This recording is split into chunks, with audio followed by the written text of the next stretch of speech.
So it's Eusebius Pamphilus. It's a guy's name.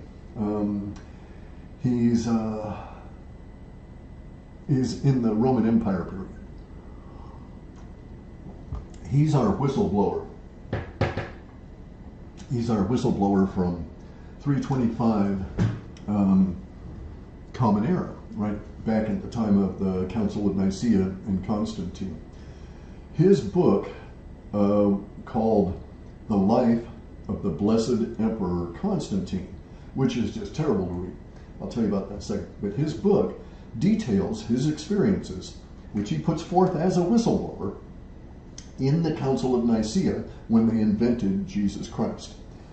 So the Council of Nicaea was convened in 325, and it went on for a number of years.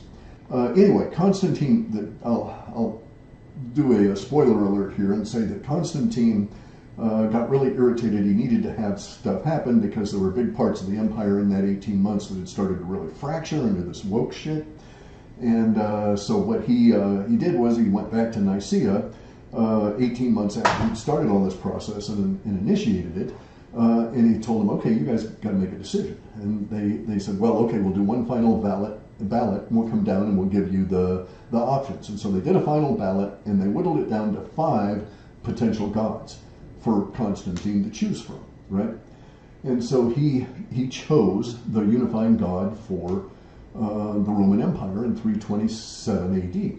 And he chose Yeshua, who was a British god, and Krishna, who was a Hindu god, and smushed them together. And the Krishna, he Romanized it, and it became Christ. And so it was Yeshua Christ. Later on to become Jesus once the J entered into the alphabet.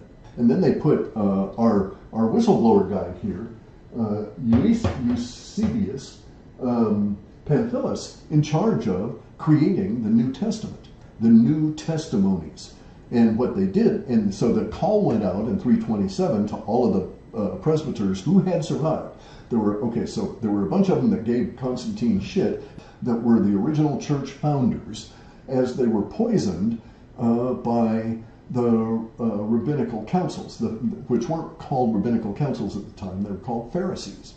And they were poisoned by the Pharisees because these people were resisting the inclusion of the Old Testament, the Torah, in the new Roman Bible. And the Pharisees were desperate to get it in to establish themselves as part of the state, because they could see where this was going. So anyway, so that was your spoiler alert. So it turns out that Jesus Christ was invented. It was created 100%.